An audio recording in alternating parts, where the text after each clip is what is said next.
Muito bom dia, pessoal. Sejam bem-vindos à nossa reflexão de número 27. E eu tô assim, cada dia mais apaixonada pelo livro, né? E como ele contém ensinamentos maravilhosos, né? Como a palavra de Deus é perfeita, é completa e como esse movimento, né, da gente estudar, de sentar aqui juntos e refletir a palavra de Deus é poderoso na nossa vida. Hoje, né, o tema da reflexão é como resistir ao diabo. E quando eu li o tema, eu confesso que eu fiquei meio desanimada. Eu já comentei com vocês que por um bom tempo eu sempre evitei falar essas palavras. Satanás, diabo, sabe? Isso sempre foi tão ofensivo para mim que eu tentava evitar. Mas a palavra de hoje, né? Essa reflexão me fez pensar como é uma ingenuidade, né? A gente pensar dessa forma e como realmente a gente precisa estar revestido da armadura de Deus para lutar, né? E por isso que a gente diz batalha, vitória, luta, né? Como na Bíblia tem tantos retratos, né?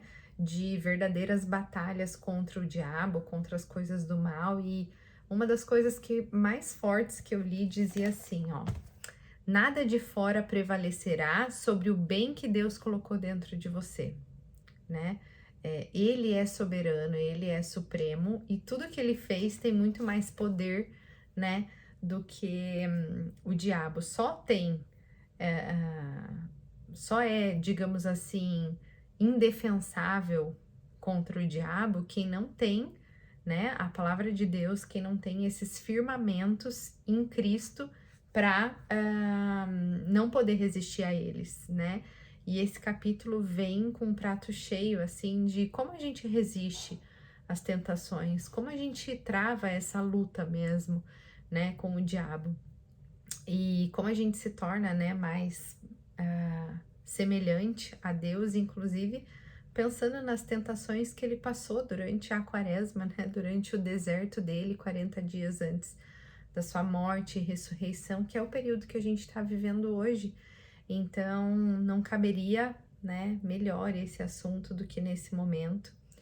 E eu acho que quando a gente começa, né, a estudar a palavra, vivenciar, né, o cristianismo como um lifestyle mesmo, você acaba ficando mais crítico, mais seletivo, mais chato até, eu diria. E muito tem relação com essas tentações, né? Isso tem relação com os outros, não no sentido de julgar, mas de não querer participar de algumas coisas e levar mais a sério, né, as escolhas que a gente faz. E com relação a gente também, né? Você quer viver uma vida mais proveitosa, mais proposital, né? Mais conectada com o seu propósito. E tentação, eu diria que é tudo aquilo que te afasta também dessa vida com propósito, por isso que a gente tem que estar muito atento a isso.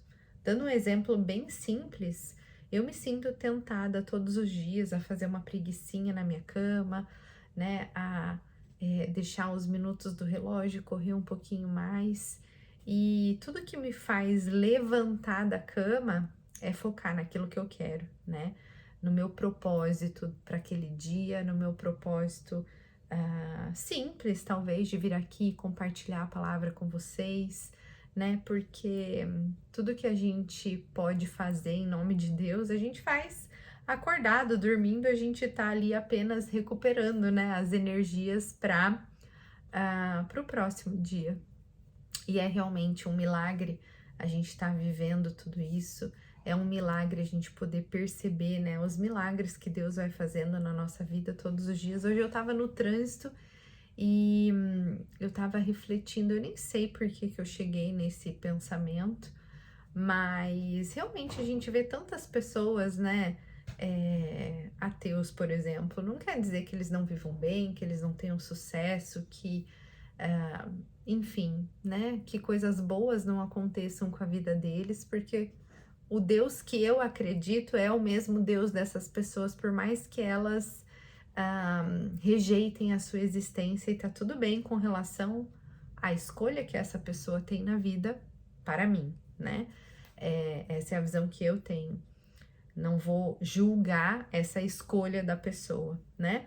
Mas eu plenamente escolho viver a minha vida com essa graça. Minha vida não teria graça se eu não pudesse enxergar essas coisas. E cada dia mais que eu me aprofundo em qualquer uma dessas coisas, eu percebo quão maravilhoso, quão perfeito Deus é, né? E como ele coloca as coisas na nossa vida de uma maneira tão encaixadinha, mesmo quando a gente não quer encaixar aquela coisa, né? E aí eu fiz muita conexão, né, no texto de hoje com os aprendizados que eu tive ao longo dos meus estudos em psicologia, onde eu olhava aqueles autores e pensava, nossa, faz muito sentido, é nisso que eu acredito, ou é essa forma que a gente trata, né, algo, e aí hoje eu percebi, não é realmente, né, a descoberta de nada além do que o princípio, né, do que a palavra de Deus já traz pra gente, e faz muito sentido. Então, o capítulo tá trazendo assim, dizendo que a gente nunca resiste a uma tentação, a gente nunca a gente deixa ela mais forte quando você quer brigar, negociar com o diabo, né? A nossa mente é aquilo que tem de mais vulnerável no nosso corpo, né? Quando você vai negociar com alguém que tem artimanha para fazer aquilo, você nunca vai ganhar dele. Você precisa ter muito firme, né, a palavra de Deus contigo para que você possa ganhar, né, dele, ganhar essa batalha. Então, você simplesmente, estando firme nisso, você é capaz de resistir, né, a essa tentação. E não é numa briga de resistência, numa briga de poder.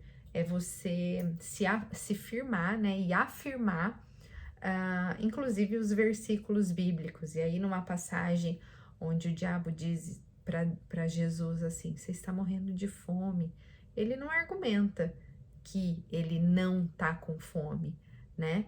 Ele recita a palavra de Deus, né, pro diabo, porque contra a palavra de Deus não há nada que possa ser combatida. Isso é a única coisa que o diabo teme.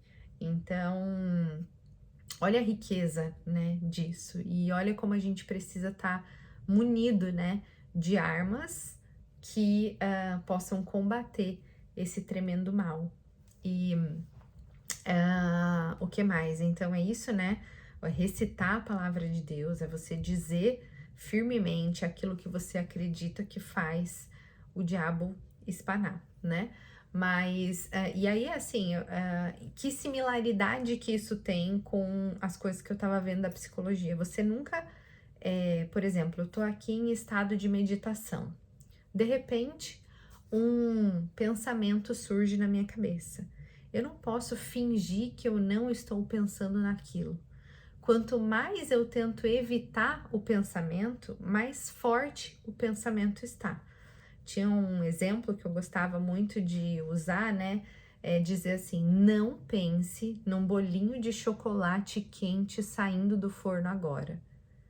Vocês percebem como é automático? Muitas vezes a gente consegue sentir o cheiro disso, né? Ou não pense num elefante cor-de-rosa no meio da sala.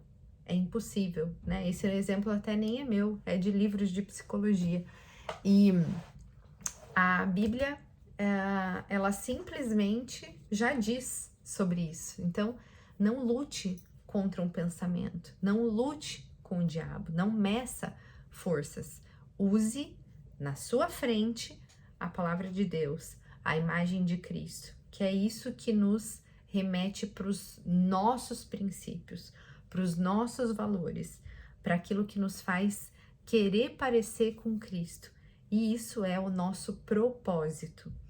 E olha como não há nada mais forte do que o propósito de Deus, né?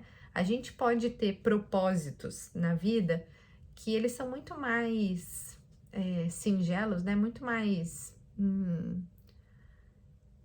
menos fortes, né? Não existe nenhum propósito que possa ser maior, que possa prevalecer ao propósito de Deus para a nossa vida.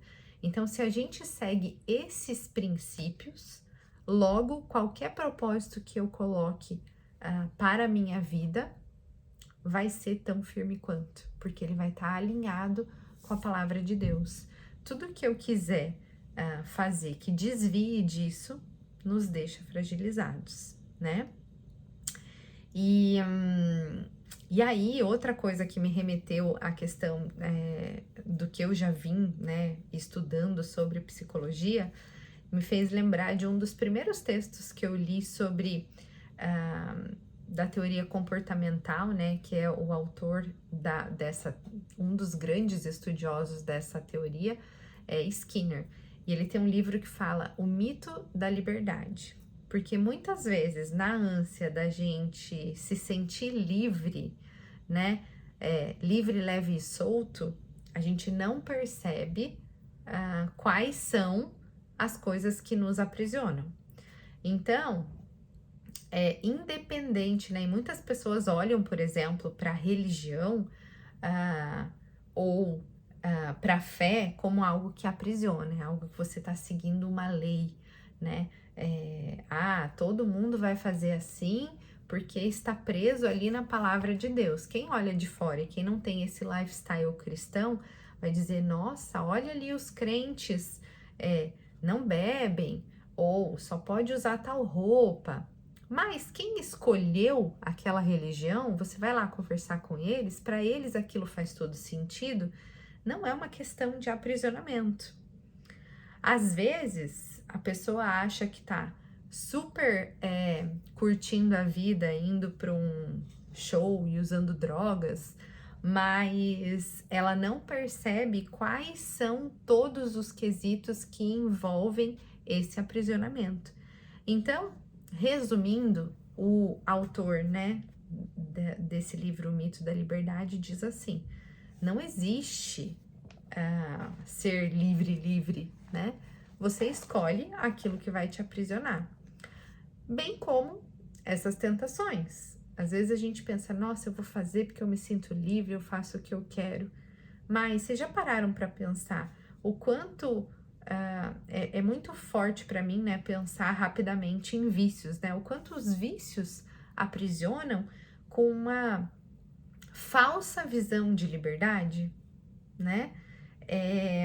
E aí, uma coisa muito interessante que o autor, inclusive, ele finaliza o capítulo dizendo assim, que a nossa cura, né, que a gente só vai se ver livre dessas tentações quando a gente conhece aquilo que nos tenta, quando a gente entende aquilo que nos afasta do nosso propósito, dos nossos princípios.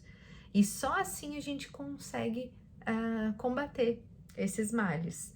Então, isso também, de novo, traz à luz as questões que a psicologia também prega, porque pelo autoconhecimento, você diz, você vai conhecer os teus defeitos, você vai conhecer aquilo que você precisa mudar, o que faz com que você evite mudar. E ele diz assim, não oculte, revele, né?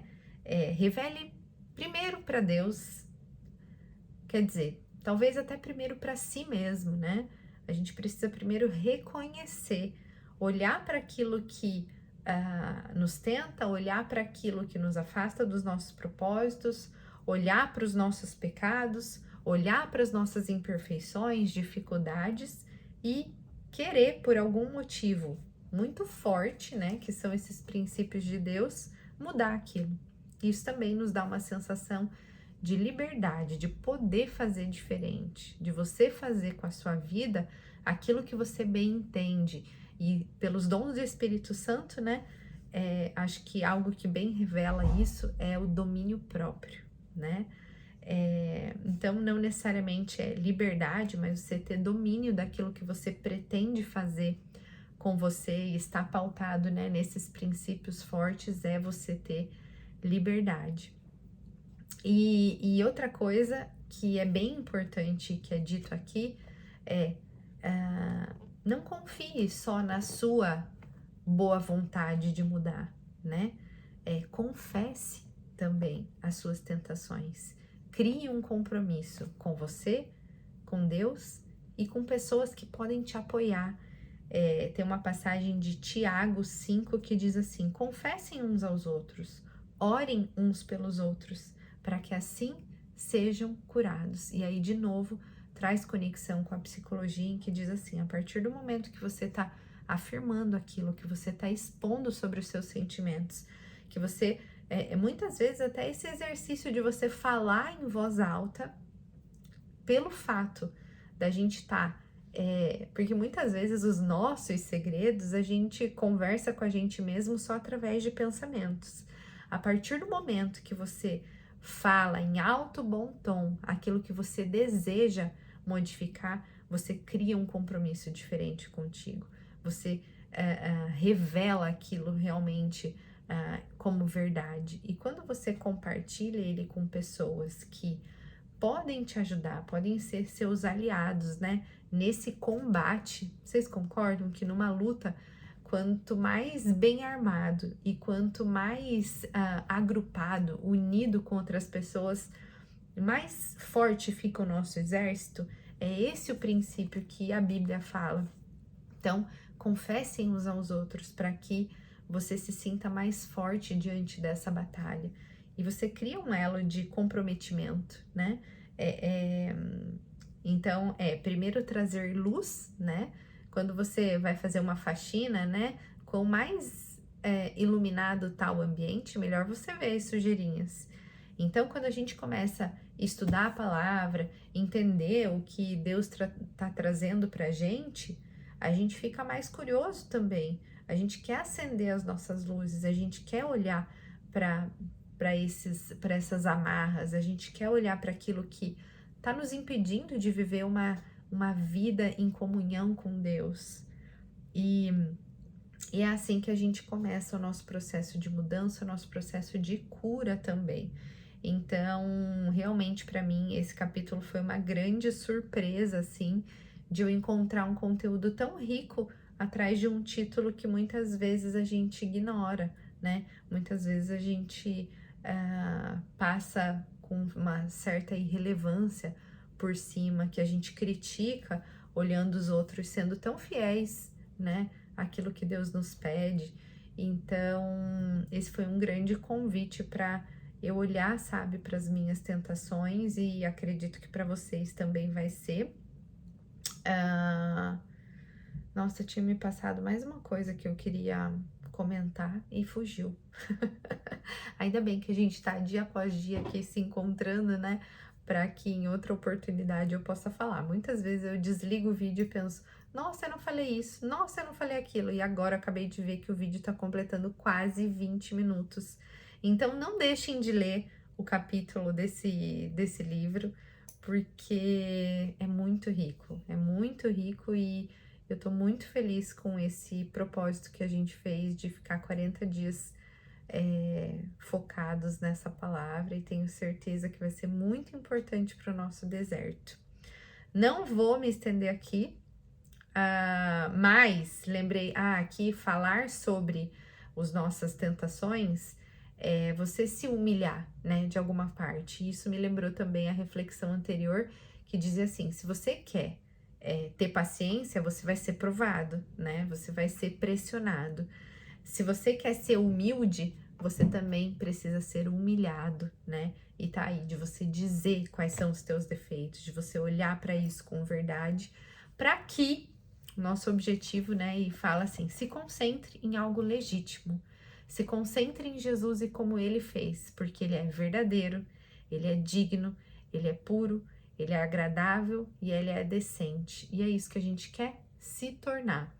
O próximo capítulo fala sobre esse processo, sobre como ele é lento. E espero que a gente esteja junto para refletir por mais um dia. Fiquem todos com Deus, com muito carinho, Simone.